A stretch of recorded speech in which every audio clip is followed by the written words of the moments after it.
Welcome to this here new video, and I've been to my local comic shop in Croydon and picked up something from the Forbidden Planet as well. So we're going to take a look at those items in this sort of newly revamped Comic Book Corner series. So let's get into it.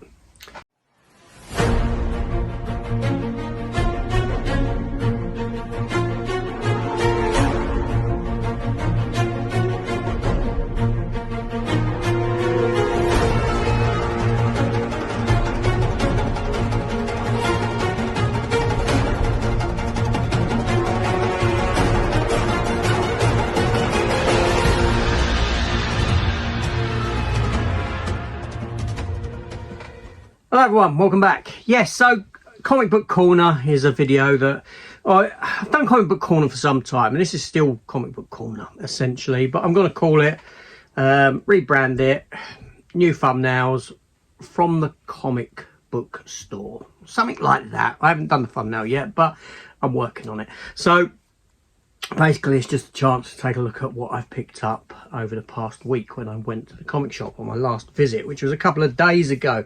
Now, I've not been very good at doing these, very inconsistent with them, so I do have a stack of stuff that I haven't got to show in, which I draw a line in the sand and just continue from here on out, you know. So yeah, let's do it. Let's take a look at what the Comic Book Store brought for me this week. Okay, so I go to my own comic shop, A Place in Space in Croydon, and also there's a Forbidden Planet there. I always take a look in there, and on this particular occasion I have picked up a figure, so we'll take a look at that first. And whether you know me or not, I do like picking up the Masters of the Universe figures, and thusly I have bought a new version of Beastman from Masterverse line, New Eternia. Sold as seen, £8, so really cheap, and I do wait for the prices to come down on these. Not many I pick up at full price because they do come down, and you know, a lot of time you go in there and they will have something like this. Now the reason this is sold as seen, far cheaper than what it would have been, because you've got a bit of creasing on the box there and a little bit of damage on the box there. That bothers me none at all. I mean, I don't intend to be opening this or anything. It's far easier for me to keep them boxed and display boxed than start having loads of individual figures stood up all around the place. So I'm quite happy with that pickup. And obviously, sorry, I just kicked the camera there. Obviously, this figure comes with accessories like the bat there. 40 years of He-Man. Wow, some extra hands, different hands in there. Another chest piece, I think, that he's got. Yeah. Yeah, New Eternia line this is. So that's pretty cool. So let's take a look at the comic books that came my way, or that I got. So first up is issue 4, and this is the final issue of Wolverine versus Predator, or Predator versus Wolverine.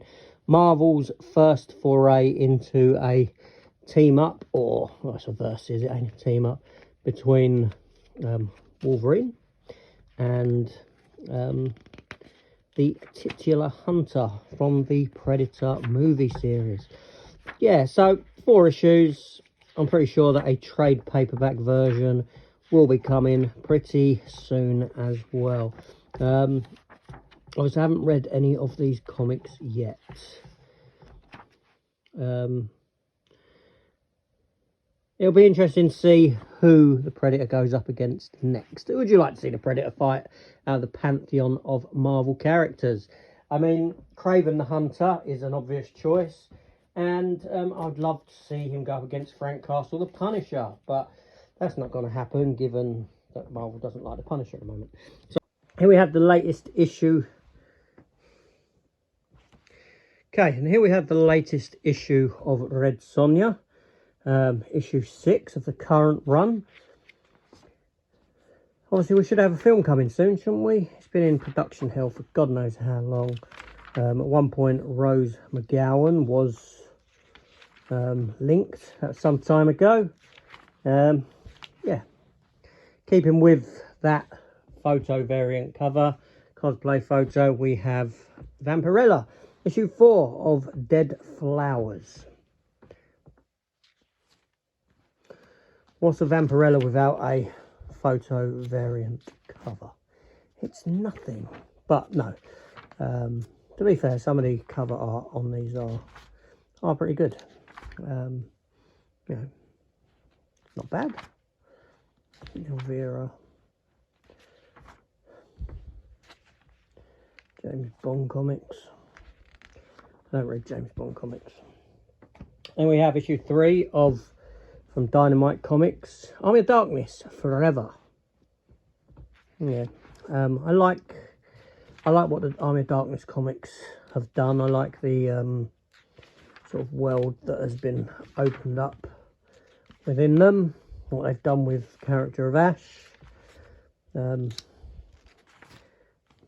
This one looks very sort of comic-y though, very jokey looking in its art style. Then we have the latest issue of Gunslinger, or Gunslinger Spawn. It's one of the Spawn comics from Todd McFarlane. And again, you can always count on these having top quality art. And to be honest, it's one of the cheapest comics on the shelf as well these days. Still carries a pretty low cover price when compared to Marvel Comics, DC Comics. Obviously this is from Image. Yeah.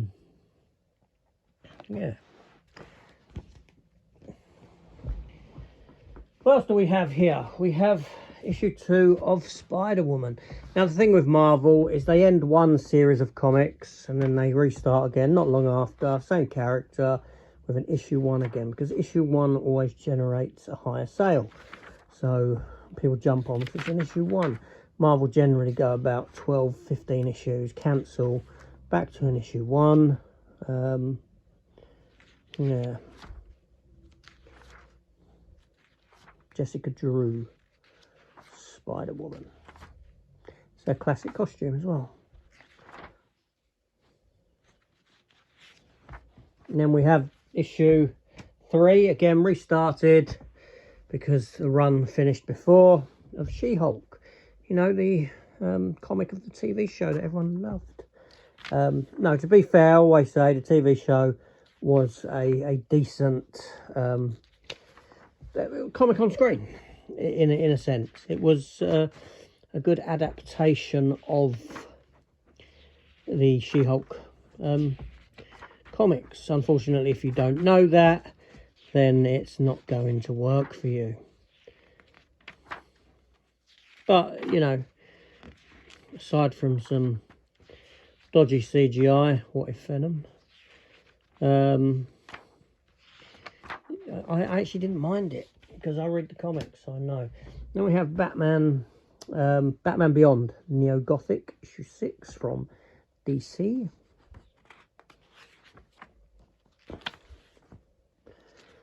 I don't read too many Batman titles now because I had got a bit burnt out on Batman with the films and the comics. But Batman Beyond, because it's different in a sense, if that makes sense.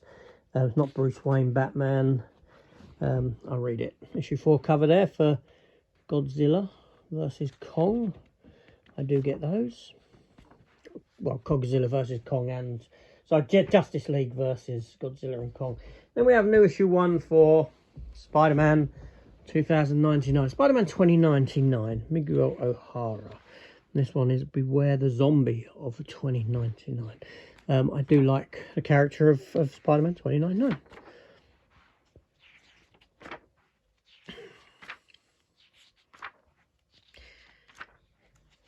I wouldn't mind seeing a live action film, but I'm quite content to accept him in the Across the Spider-Verse movies, although I'm not a fan of the design, the sort of triangular, bulky kind of design of the character in that film. And issue 1 of Predator there coming with a hideous mask. What's that mask remind me of? Is it Hordak or someone from Masters of the Universe. Something like that.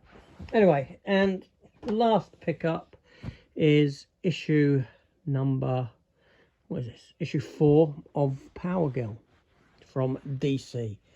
Power Girl being the Kryptonian, you know. Well, Supergirl at one point, wasn't it? But, yeah. So that's the Superman in that.